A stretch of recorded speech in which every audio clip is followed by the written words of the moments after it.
Hola, corriente eléctrica, voltaje y resistencia. ¿Cuáles son las diferencias entre estos tres fenómenos de la electricidad? Si desea conocer la respuesta, acompáñanos a ver este video. Somos Luis Gerardo y Estefanía, profesores del programa de Eficiencia Energética. Este episodio número 3 de la serie Aprendamos sobre electricidad lo dedicaremos a explicar tres conceptos básicos y fundamentales de la electricidad, como lo son la corriente eléctrica, el voltaje y la resistencia eléctrica.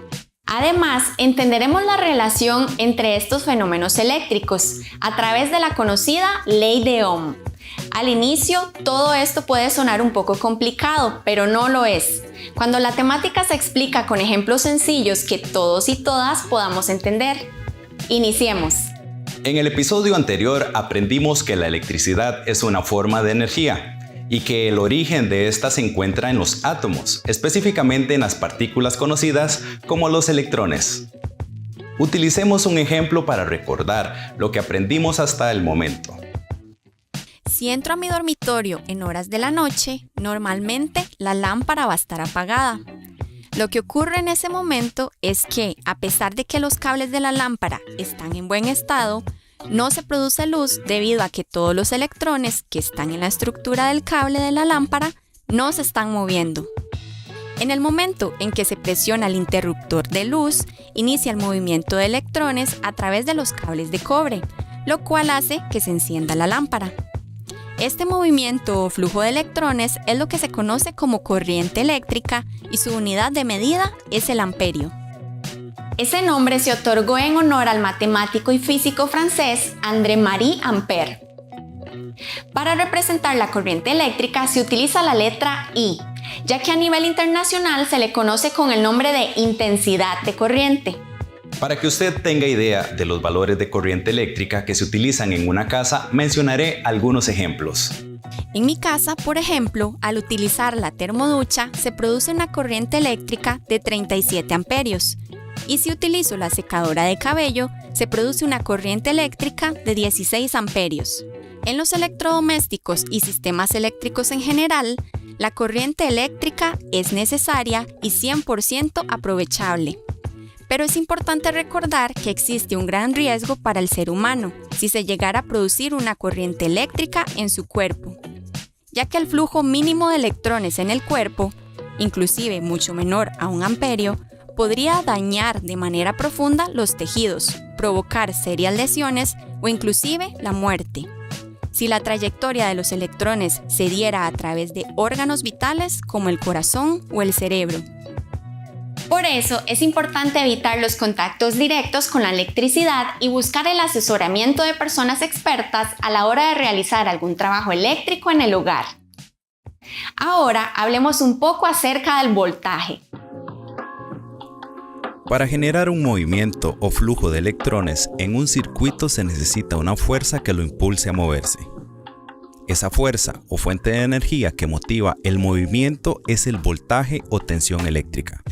Por cierto, el nombre voltaje se otorgó en honor a Alessandro Giuseppe Antonio Anastasio Volta, químico y físico italiano, famoso por el descubrimiento del metano en 1776 y la invención y desarrollo de la pila eléctrica en 1799. Para representar el voltaje se utiliza la letra V. Las fuentes de voltaje que mejor conocemos son las pilas o baterías que compramos en las pulperías o supermercados. La mayoría de estas pilas tienen forma de cilindro y en uno de sus extremos tiene como un pequeño casco. Este extremo viene marcado con el signo más porque está cargado positivamente, mientras el otro extremo, que es plano, tiene el signo menos porque está cargado negativamente. La característica de que ambos extremos de la pila tengan distinta carga se logra con un proceso químico, pero realmente es el motor el que empuja el movimiento de los electrones. Para nuestras casas existen principalmente dos tipos de voltaje o sistemas de alimentación. El primero se conoce como voltaje directo o continuo y es aquel que está presente en las pilas y baterías, como lo vimos anteriormente. Este se denomina directo porque los extremos de la pila siempre mantienen la misma polaridad, que es el lado positivo y el lado negativo en su lugar respectivamente. Esto permite que al conectar un cable a esta pila se genere una corriente eléctrica o flujo de electrones en una sola dirección. El otro tipo de voltaje que tenemos en nuestros hogares es el voltaje alterno, y es el que nos brinda directamente la empresa eléctrica a través de los cables que vienen de la calle.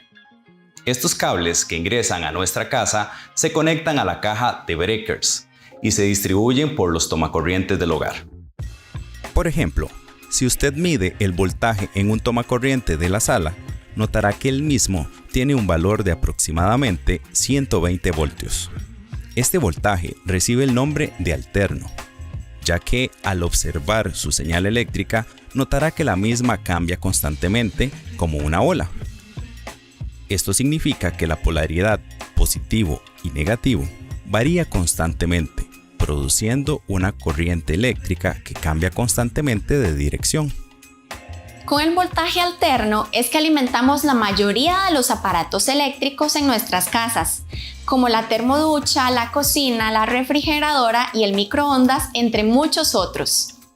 El tercer elemento de este episodio es la resistencia eléctrica, que es la oposición que tienen los cuerpos al paso de la corriente eléctrica. Su unidad de medida es el ohmio, en honor al físico alemán Georg Simon Ohm, quien descubrió el principio que ahora lleva su nombre.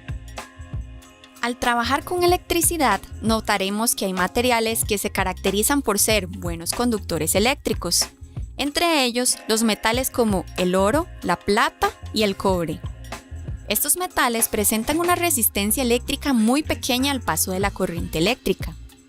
En cambio, existen otros materiales que se oponen o no permiten el paso de la corriente eléctrica, pues tienen una resistencia eléctrica muy alta. Como ejemplos, la madera, el plástico y la cerámica. Normalmente les identificamos como materiales aislantes de la electricidad. Para representar la resistencia eléctrica se utiliza la letra R. Por último, para describir la relación entre la corriente, el voltaje y la resistencia eléctrica, en un circuito se utiliza una fórmula muy famosa conocida con el nombre de ley de Ohm y que matemáticamente se expresa de esta manera. La letra I representa la intensidad de la corriente eléctrica, la V representa el voltaje y la letra R la resistencia eléctrica del circuito. Esta ley fue postulada por el físico y matemático alemán Georg Simon Ohm y parece un poco complicada en forma matemática, pero vamos a explicarla con ejemplos sencillos. La ley tiene dos partes principales.